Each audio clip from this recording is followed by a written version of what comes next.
These are anime stories to fall asleep to. I hope you enjoy and have a good rest. Remember to like and subscribe for more stories, and please enjoy. The village of Konoha had changed. Where once there were the echoes of battle and hurried footsteps of shinobi racing to missions, there was now a gentle calm. The wind rustled through the trees lining the streets, carrying the scent of fresh earth and sakura blossoms. Birds chirped peacefully from rooftops as the sun cast a soft golden light across the waking village. Inside the Hokage's residence, nestled in a small apartment above the bustling administrative office, Naruto Uzumaki stirred from his sleep. Not to the blare of an alarm, not to the sound of a mission call, but to something new. A soft whimper, a small sleepy cry from the adjacent room. Boruto. Naruto blinked groggily. It was still early, barely dawn. Hinata stirred beside him, already beginning to sit up. "I've got him," Naruto said quietly, brushing a hand through her hair. "You rest." Hinata smiled gratefully before settling back into the futon, and Naruto pulled on a robe, his footsteps gentle as he padded into the nursery. There, in the warm, pale light spilling through the curtains, sat a tiny boy with tousled blonde hair, eyes not quite open, but face puckered in the beginning of a cry. Naruto knelt beside the crib, scooping him up with both arms. "Hey, buddy," he whispered, voice husky and soft. "It's okay, Daddy's here." Boruto's whimpers faded slightly as he nestled against Naruto's chest. The warmth of his son against him filled Naruto with something he still hadn't found the words for. Something peaceful, grounding, a stillness that once would have felt alien to him. He gently rocked Boruto back and forth, standing by the window now, looking out over the rooftops of Konoha. The village looked so small from up here, no longer a maze of unknowns, but a place he had grown into, helped rebuild, and now protected in a new way. But being Hokage had never prepared him for this. No mission, no jutsu, no training scroll could teach him how to be a father, and yet he found himself learning each day, not from books or advisors, but from moments like these, tiny fingers clutching his robe, the way Boruto would gaze up at him, wide-eyed, as if trying to understand the man who held him. And the weight of responsibility, not the burden of protecting a village, but the duty of guiding a life, of being someone a child could listen up to. He remembered then all the times he had sat alone on the swings at the academy, watching parents pick up their children, laughing, holding hands, going home. He had longed for someone to come for him, to guide him, to believe in him. Now he was that person, for Boruto, and later, for Himawari. The morning passed slowly, comfortably. Naruto sat cross-legged in the living room, Boruto cooing in his lap. His hair still stuck up in all directions, though a little flatter from a post-bottle nap. Naruto gently bounced his knee, making silly faces and puffing out his cheeks. "Brap!" he blurted, pretending to sneeze as he tickled Boruto's side. And then it happened. A soft, short, unmistakable giggle. Naruto froze. Boruto blinked up at him, almost surprised at his own sound. Naruto's heart swelled. He smiled so wide, his face almost hurt, and tried again. Brup! Another tickle. This time, Boruto gave a delighted squeal, a full belly laugh that rang out like music in the room. Hinata had stepped in, towel in hand, just in time to hear it. He laughed, Naruto said, eyes still locked on his son, as if the sound had turned the world on its head. "Did you hear that? He laughed!" Hinata's face lit up, and she knelt beside them. "He laughed for you!" Boruto reached for her hair as she leaned in, and together they soaked in the simple joy of that sound. It reminded Naruto of something Iruka-sensei had once told him. Sometimes the smallest things are the most powerful. Back then, he didn't understand. Now, he did. Boruto's laugh held no jutsu, no power, but it could melt worry, erase fatigue, and make the world feel perfect for just a moment. Weeks passed, and Boruto grew more curious, more mobile, more mischievous. He had begun crawling, clumsily but determined, and Naruto had already had to rescue him from trying to scale the bookshelf with surprising confidence. One quiet afternoon, Naruto sat at Ichiraku Ramen with Konohamaru, who had come to share a mission report. Boruto sat in a carrier against Naruto's chest, eyes wide as he watched noodles slurp from bowl to mouth. "Never thought I'd see the day you'd eat one-handed," Konohamaru teased. Naruto chuckled. "Tell me about it. I used to laugh at Kakashi when he'd try to multitask during missions.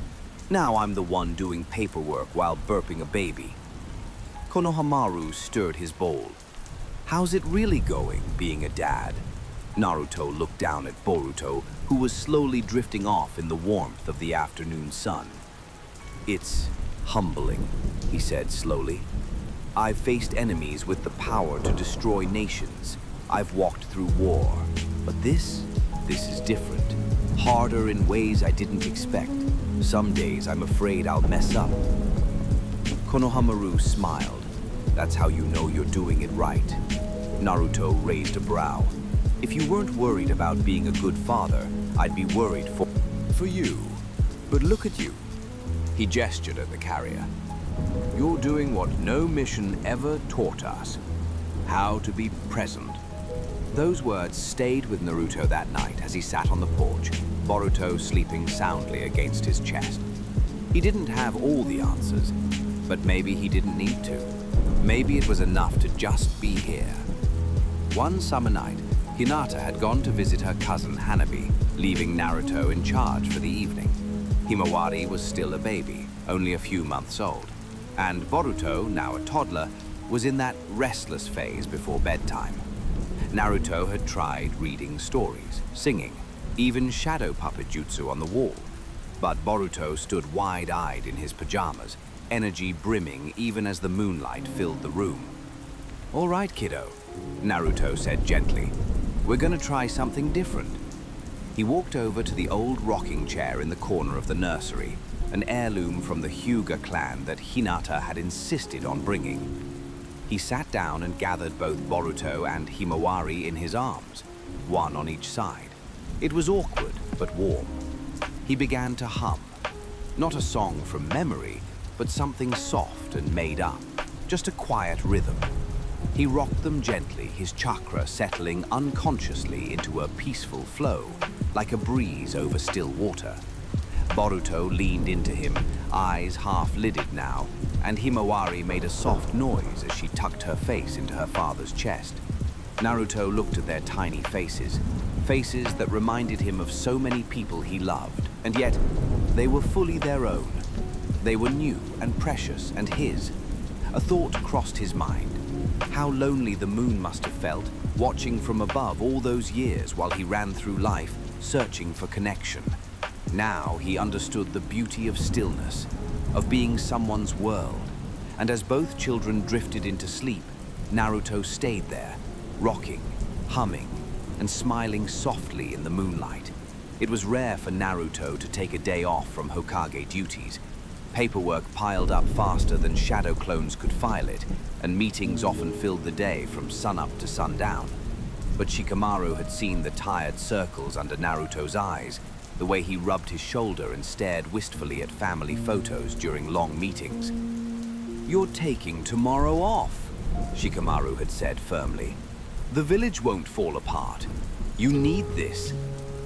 So he did. The morning began without alarm clocks or summons. Hinata made sweet rice porridge and miso soup, and Naruto, still in pajamas, helped feed Himawari while Boruto, now full of toddler confidence, insisted on using chopsticks for his worse. After breakfast, they went on a walk through the village. Naruto carried Himawari in a sling across his chest while holding Boruto's hand. They passed the Hokage monument and Boruto pointed up excitedly. Papa face, he said. Yeah, Naruto chuckled. That's me. Think it looks good. Boruto made a thoughtful face, then grinned. It looked big. Naruto ruffled his hair. Big's good, right? They visited the park, where Naruto helped Boruto climb the slide and played peekaboo with Himawari beneath the trees. No one called him Lord Hokage today. The villagers smiled and waved, but gave him space, perhaps sensing that today Naruto wasn't the leader of Konoha. He was just a dad. And as the sun filtered through the leaves and the children's laughter filled the air, Naruto realized this might be the best mission he'd ever taken. That evening, while Hinata gave Himawari a bath, Naruto sat on the floor of Boruto's room. Toy kunai, stuffed animals, and tiny wooden blocks surrounded them. Boruto had a look of deep concentration as he arranged his toys into two lines. One side with toy ninjas, the other with a stuffed frog and a tiny fox. Papa? Boruto asked suddenly. Yeah, buddy. Were you a little boy? Naruto blinked, caught off guard by the question. Yeah, he said after a moment. I was little like you once. Boruto looked skeptical. Really? Naruto chuckled. Really? I didn't have this, he said, tapping his Hokage cloak. Just an orange jumpsuit, messy hair, and a dream. Boruto mulled this over. Were you lonely? The question struck a chord deep in Naruto's chest. He wasn't sure how much a toddler could understand, but he also didn't want to lie. Yeah, he said softly. A lot of the time. But I kept going. I believed someday I'd find people who cared. And I did. Boruto leaned against him, quiet. You're not lonely now, he said. Naruto wrapped an arm around him. No, he said. Now I have you, and Mama, and Himawari, and so many others. Boruto looked up. I'm glad you found us. Naruto kissed the top of his son's head. So am I, buddy. So am I. A thunderstorm rolled through Konoha that night, and while the lightning was distant, the occasional rumble made Boruto twitch in his sleep.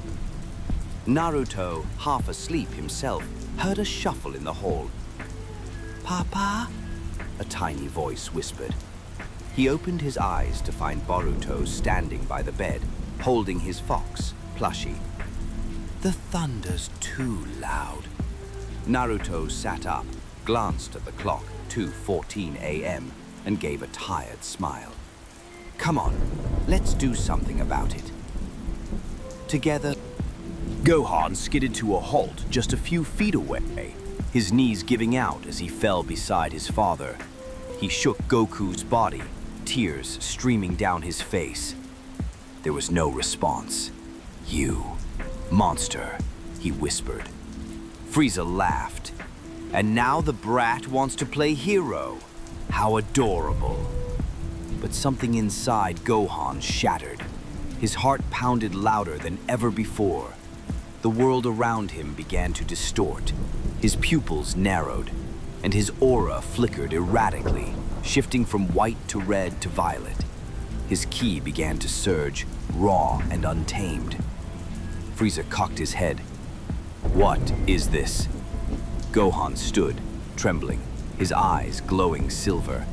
The ground cracked beneath him as his energy exploded outward, sending shockwaves in every direction. Lightning danced around his small frame. The beast was stirring. Gon whispered, "You've already lost." Then he countered, a knee to the gut, an elbow to the face, a spinning kick that launched Frieza into the air like a rag doll. Frieza flew high above Namek, blood dripping from his mouth. Damn it! He's overpowering me! Gohan's form slowly rose after him, surrounded by an aura of lightning and primal rage. This wasn't about revenge anymore. This was judgment, and Gohan was just getting started.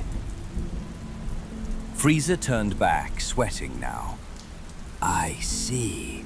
You've become some kind of freak, a mutant, an error of nature. Gohan finally spoke.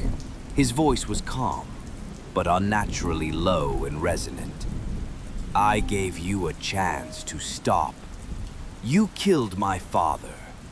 You destroyed this planet, and you never learn. Frieza sneered and powered up, lightning sparking around him.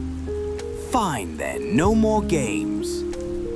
With a furious cry, Frieza ascended to 100% full power, his muscles bulging, veins pumping, aura crackling wildly. I'll show you the true strength of the Emperor of the Universe. Gohan's aura flared in response, his feet sinking into the rock beneath him.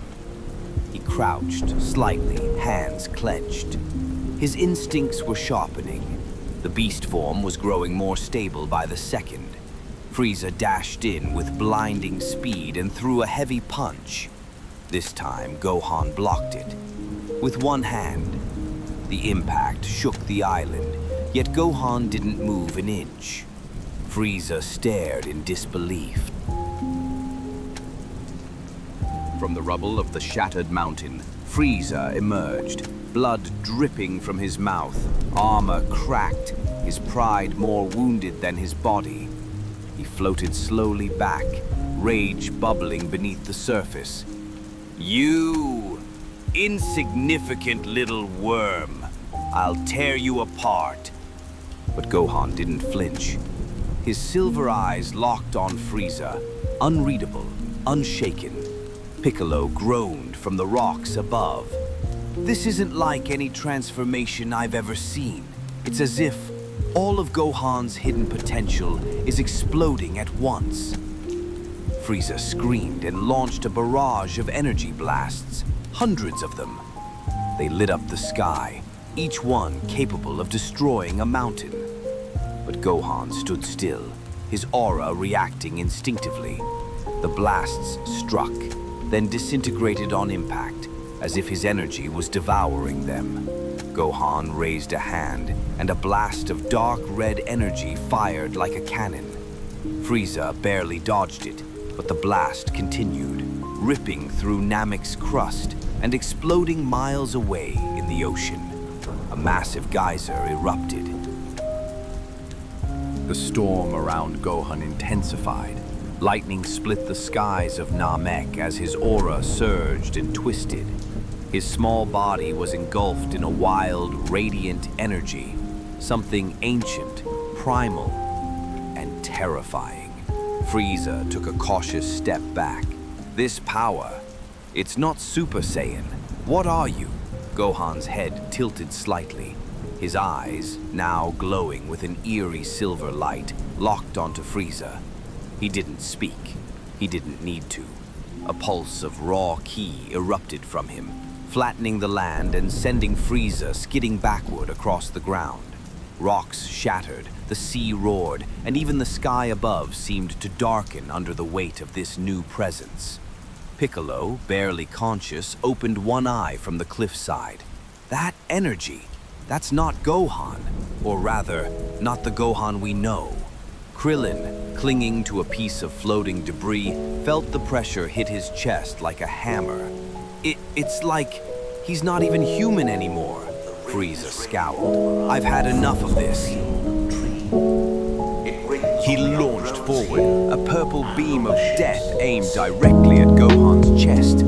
But before it could connect, Gohan moved. Not teleported, not dodged. Moved.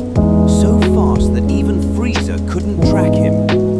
The beam missed. Gohan was already behind Frieza.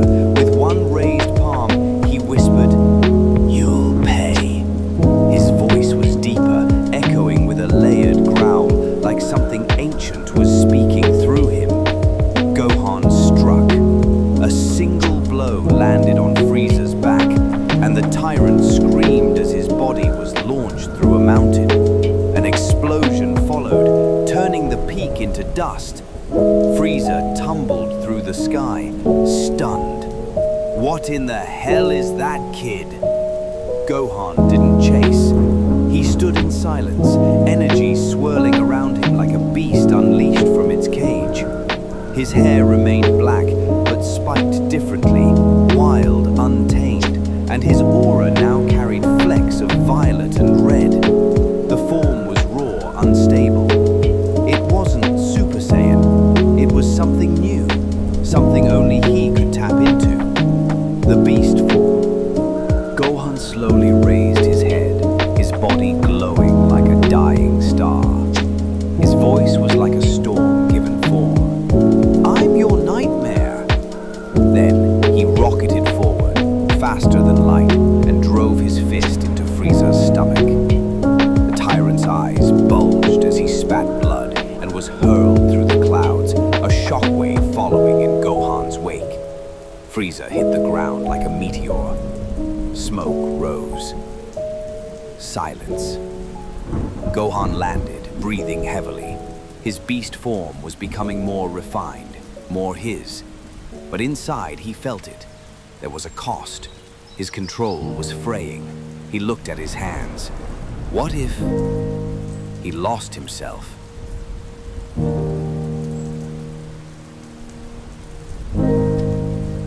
The air on planet Namek was thick with smoke and energy residue. Craters littered the landscape, and the sea boiled with the remnants of Goku and Frieza's cataclysmic battle. Gohan watched from a distant cliff, bloodied and bruised, clutching Piccolo's unconscious body.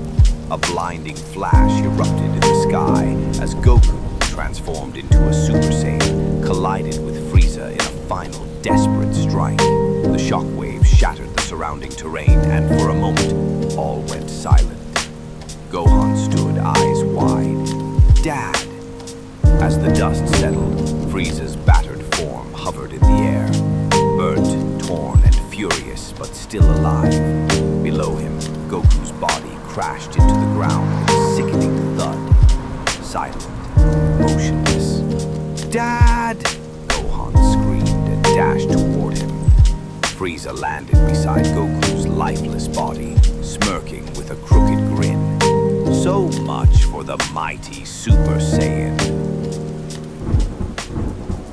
The others barely had time to scream before Gohan reappeared beneath the falling bomb, both arms raised.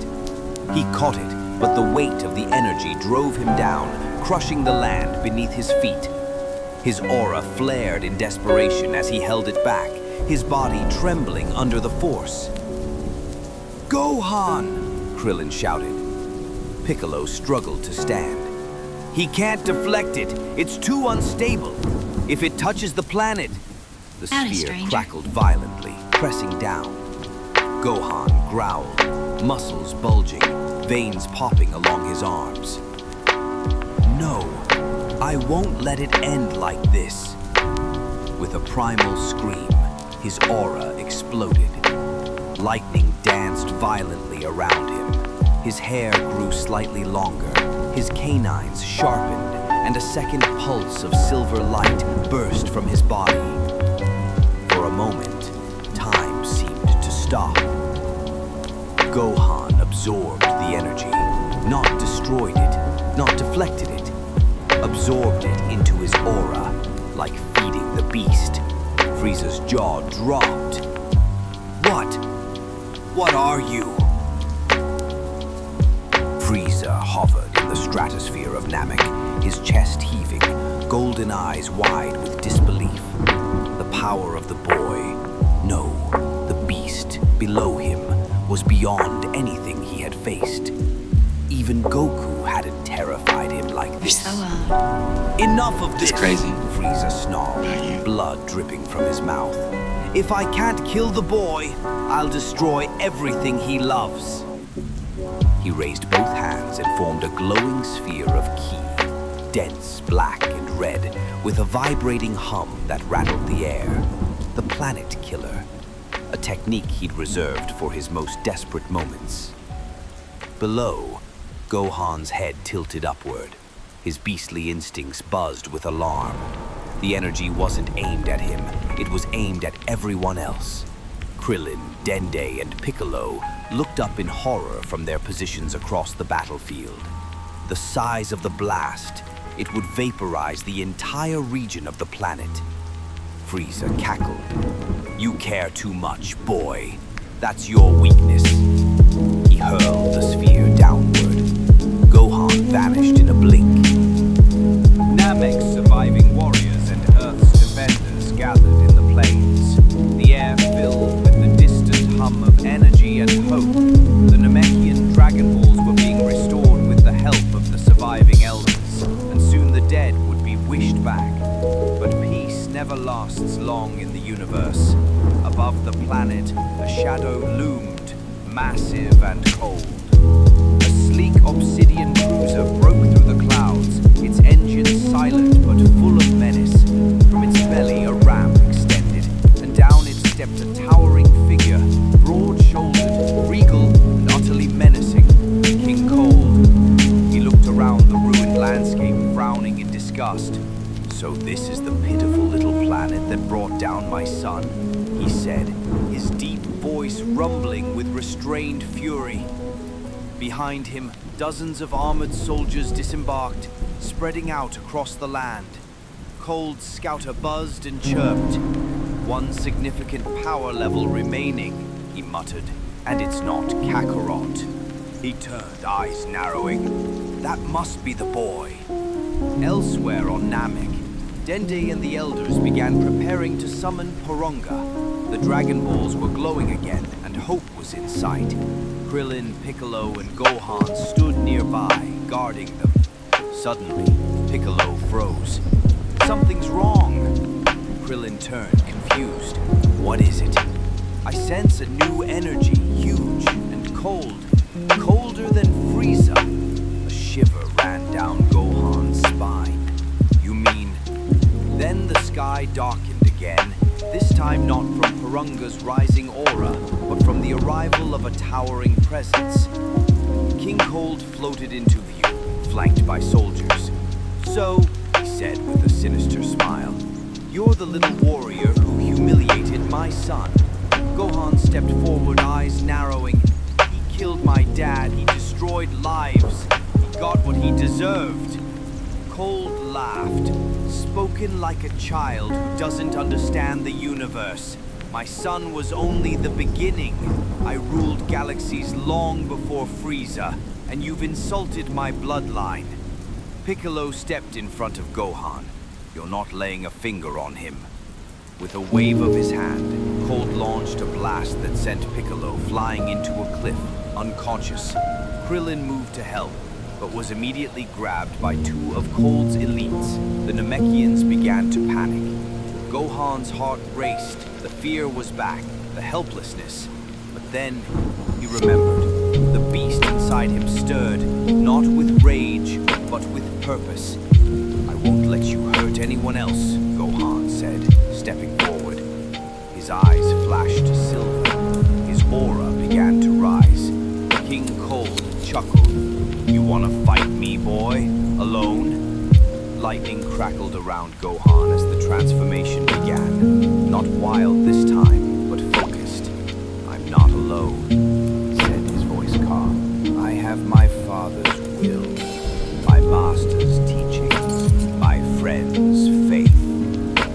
The sky split with light. The beast form returned, controlled, sharper than before. Gohan stood tall, eyes glowing like a storm. "Now let's see if you can survive me." This is part 2 of Gohan's early awakening story. I hope you enjoy and remember to like and subscribe. It helps a lot. Smoke and silence blanketed the battlefield. Frieza's cratered body twitched slightly beneath a mound of shattered stone.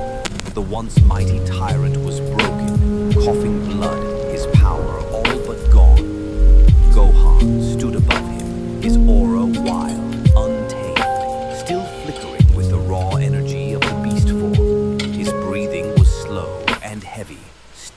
rising from his body. The world around him felt distant. Piccolo watched from afar, dread in his eyes. That form, it's taking him over, he muttered. Gohan, don't lose yourself.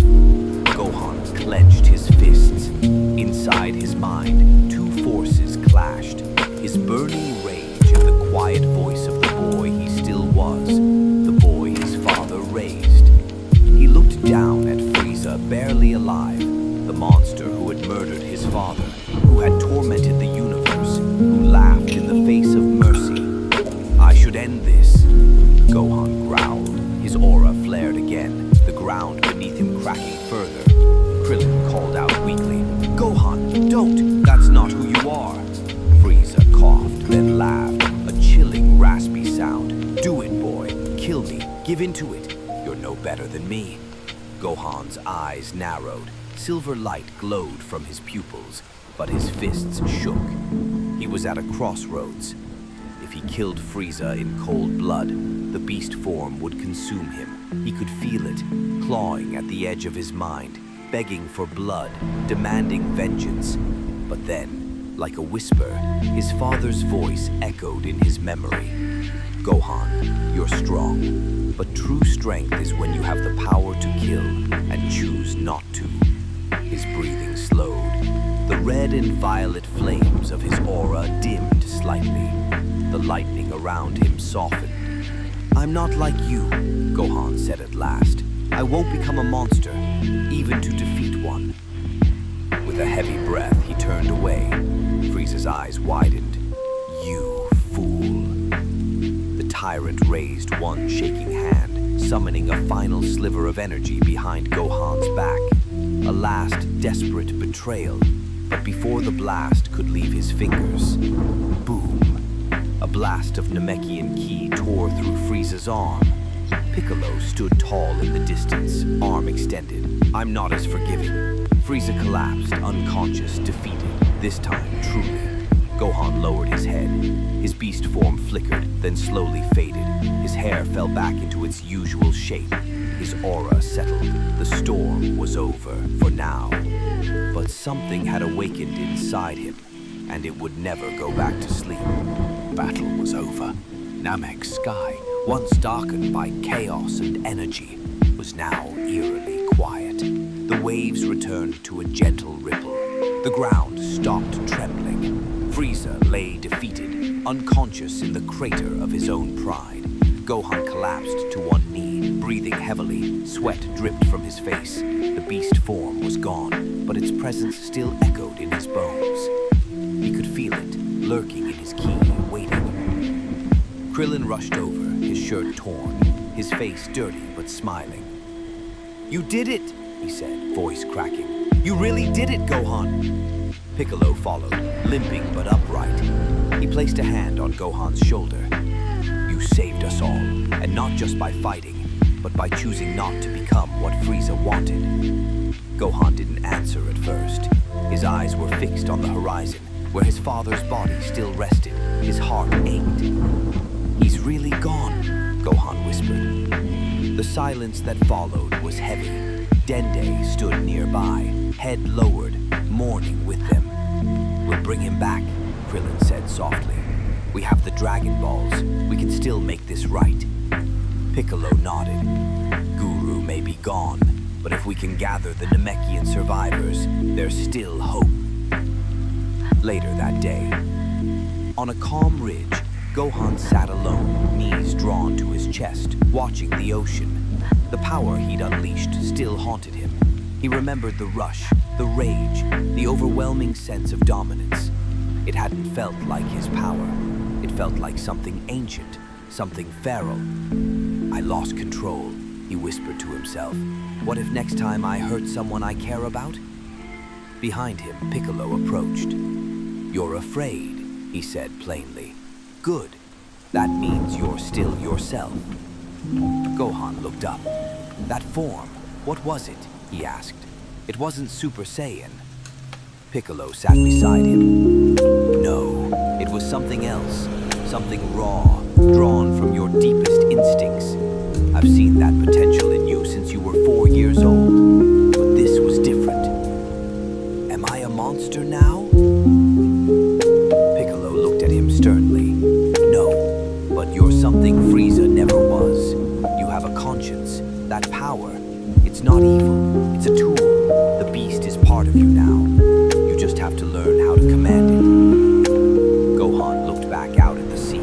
determination beginning to spark behind his tired eyes. I will. Elsewhere, in deep space, a transmission flickered through a darkened ship. Metal footsteps echoed. A familiar voice snarled. Frieza has fallen. A shadowed figure stepped closer to the screen. His armor bore the seal of King Cold.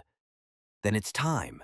My son may have failed, but I will finish what he started. His eyes glowed with icy malice, and I'll destroy that brat myself.